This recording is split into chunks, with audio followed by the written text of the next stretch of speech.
David Lammy, Andrew, very good morning to you, is going to get up in about a couple of hours' time, and he's going to say that climate change is the single biggest fundamental threat to our country than terrorism.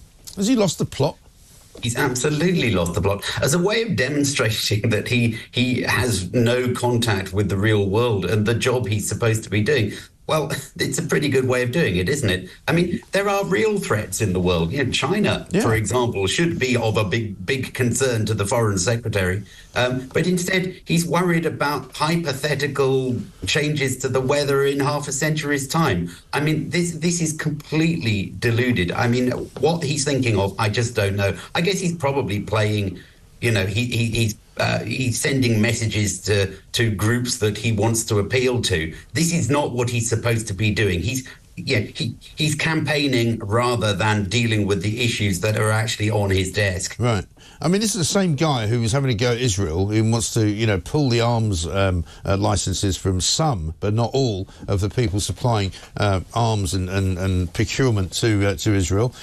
He wants to try and give the Ukrainians some British missiles, but he thinks neither of those things is as dangerous as climate change. I don't know where he's coming from there. Also, is there not a Department of Climate Change? It's not really his remit, is it?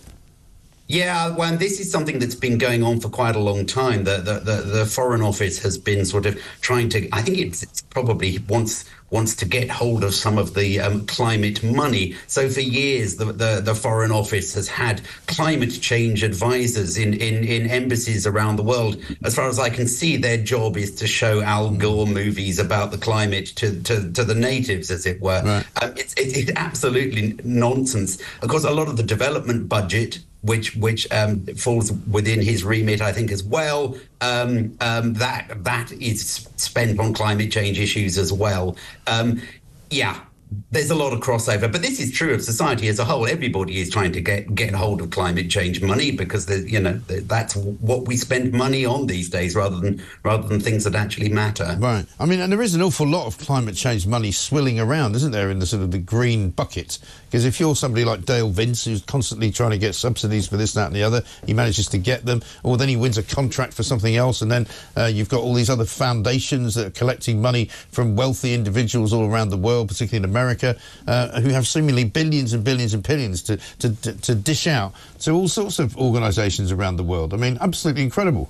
Yeah, I mean, the Green Blob, if you like, this sort of mass of organisations that campaign on green issues is extremely well funded. I mean, they have hundreds of millions, you know, and they talk about us surviving on, you know, we survive on a shoestring, but they sort of claim that we're funded by big oil. I mean, it is an absolute lot of nonsense. They are up to their eyeballs in cash from green billionaires mainly. Yeah. But there's government money as well. You look at what the Energy Department is spending. They have whole departments devoted to climate change kind of issues, and there are hundreds of millions of pounds disappearing into that black hole just on salaries. You know, you add in the pensions, you add in all the grant money that they're splurging. You know, you're into the billions of pounds. It is an absolute racket, isn't it? I mean, this is what we now know. Is all you got to do is follow the money and see where the money is, and that's why so many people are involved and invested in this whole climate change nonsense. I mean, look at Ed Miliband the other day announcing these new offshore wind farms that they're going to set up, and he claimed there was an auction where loads of people were so interested in buying into it that they spent £3 billion. Well, except for the fact that it's £3 billion of our money, and they were given the money with which to then go and spend.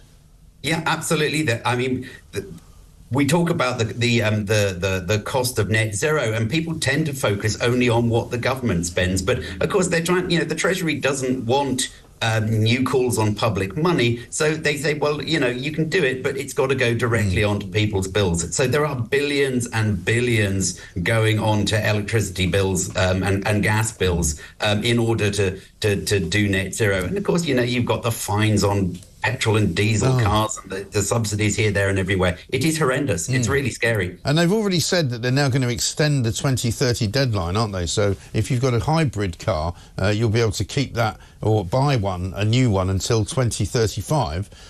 It's all a very woolly kind of deadline, this, isn't it? Yeah, I mean, this has been backwards and forwards under the Conservatives as well. It's one of these things. It's not going to make any difference. 5 years. If you're a car manufacturer and you're wondering whether to invest in, a new production line or something, 5 years, you're just going to say that's going to make no difference at all. I mean, the writing is on the wall here. I think we are going to get a reversal. It's just, I don't think Labour feel they can do it now, but you can see, Fiat is screaming that, we need to do away with the car ban. Volkswagen are saying the same thing.